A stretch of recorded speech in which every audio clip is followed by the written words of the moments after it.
like, shave the top bit, leave the sides. Yeah. Can you remember the Friar Tuck? That's the way it is. Yeah. Right, and you were just saying to me, what would you do if you went back in time? I'd probably use a better shampoo.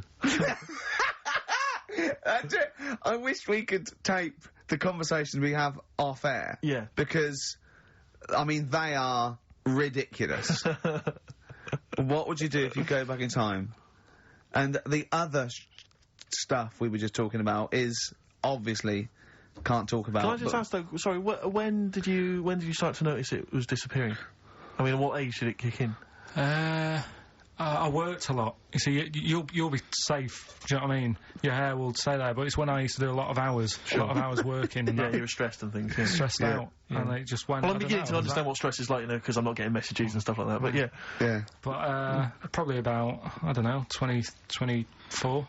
That's unlucky, isn't it? Something like that. And did you panic, or were you just Not bothered. Not bothered. He's not bothered. He wouldn't be bothered. I'm not bothered.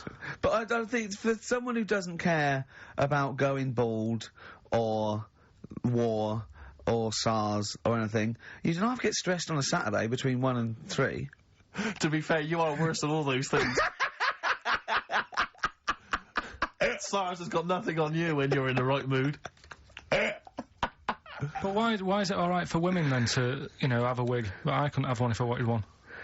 Well, it's not a wig, they get bald treatment, they actually can get their hair replaced on the National Health, which might be anything, I suppose.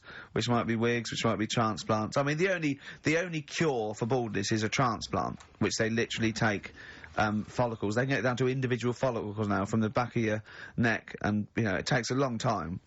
And, you know, but people will know anyway, won't they? I don't know when it starts, though. I don't know when it starts. Like, now, if you started wearing a wig, people go, were you wearing a wig because you were bald yesterday? Yeah. You can't start thinking, right, I'm gonna go bald in a year, I'll start wearing a wig now. That's the thing to do, isn't it? It is, really, if you're that bothered, but I wasn't. I just thought, right, it's losing it a bit, shave the lot off. But did you know you had that round head underneath it? Did you know it was gonna be that funny, though? You presumably worn a wig, wouldn't you, if you'd have known? Because I've never seen a head that round. I think the barber, when they did it, right, the woman said, you can pull that off, you've got a good shaped head for having it shaved. She said, that's a good head.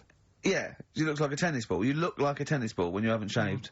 She said if you can pull it off, she said that's like a good thing to see if someone's good looking, if they can have a bald head. It's like Sinead O'Connor, yeah, right?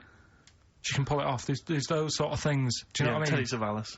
No, but that's like one of the things. If you look good with a bald head, that means you're pretty good looking. Yeah. And if you can wear a bicycle helmet and look good, that's another thing that, like, you must be pretty good looking to pull that off. But who have you seen in the bicycle helmet that you think's good? Who have you seen in a bicycle helmet and thought, oh god, they must be good looking, they're good in the bicycle helmet? Well, everyone that's what I'm saying. The bicycle helmet. Who? No one looks good, do they? Really? It's So what would you say? Brad Pitt would look good in the bicycle helmet? Well, I don't know. I'd have to see. But I'm just saying that's like one of the two things, really. That's. And what blokes do you think look good bald? Who do you think would look good bald? Don't know. Give me some names and I'll tell you whether they'd be alright if they're bald. George Clooney. No, I don't think he does. I don't think he would do. Who else? Well, this could run and run. Al Pacino. Yeah, he could probably pull it off. He'd probably look alright. Do you think he looks alright with hair, then? Yeah. Oh. Well done, Rick. Sony Award-winning stuff. Play a record. And then the guy going, oh, he's stressed. Wild Wild Horses by the Rolling Stones on XFM 104.9. I'm Ricky Gervais with me, Steve Merchant and Carl Pilkington, little bald-heady Carl Pilkington. You quite like being bald, don't you? Like no fuss. Like I say, you know, I'll probably won't age for a bit now. Won't age for a bit? What do you mean you won't age for a bit? Because I already look quite old. I don't think so. Not with a hat on, you look really young. Yeah. Hmm. Oh, I'm just saying, so I won't change that much. It's like that. I don't think there's anything wrong with it. I actually don't think, as long as you shave it, straight back, I can't have you on that. Nothing wrong with it. But that kid who had that aging disease, just shave her head. And she wouldn't age that fast anymore. Do you know what I mean? So this is the 5-year-old girl who had an awful disease where... Well, we don't know much about it, to be fair. No, we just know that you fell in love with the title of the programme, the girl that was older than her mum, right? And you were annoyed that people wouldn't serve her fags and alcohol. If she's, you know, she's living like an 8-year-old, let her have a fag. Doesn't that sum up this show, though? Carl's comment, we don't know much about it. Yeah. We're still willing to make comments about it, to discuss it in length and possibly make crass jokes, even though we're ill-informed, as ever. Yeah. Right, well, there's something for you, right? Go on. This is what I wanted to tell you about, right? Me.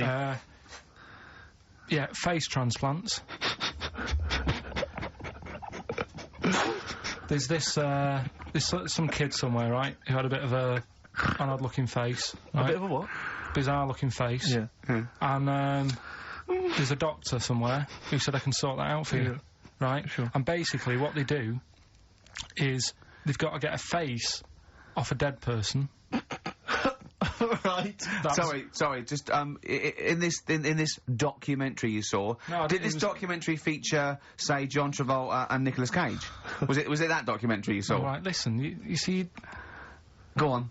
So Okay, no, so you can't get a face of a dead person. Yeah, go No, on. sorry to dismiss the idea of face transplants out Yeah. of hand, but go on. So, yeah, it's got to be a face of a dead body that isn't older than, like, 4 hours old. Right. 4 hours dead, whatever. They can take it off, fit it on the new face. It makes sense. But it's weird, not though, just isn't your face that you lose it, but it's the muscle tissue and bones, isn't it, when it's, like, disfigured? It could be through fire or whatever, or disease or... So they can't just literally plonk a face on, they have to do something else, don't they? You're asking Carl like he's gonna know. I forgot then. He looked at was that in Russian? Yeah. I wish we could get him on telly just to show the look on his face when I said that. Yeah, It was brilliant, ludicrous. wasn't it? It was, you know when you go to a cat, hey, we want some food then? And he just looks at you and he Yeah. goes, it's almost like he can understand what we're saying. Go on. It's like if you had been caught holding a mallet over a dead body by the police. Just staring at them blankly. What I'm saying is, it sort of would work, yeah. If you peeled your face off and put my face on,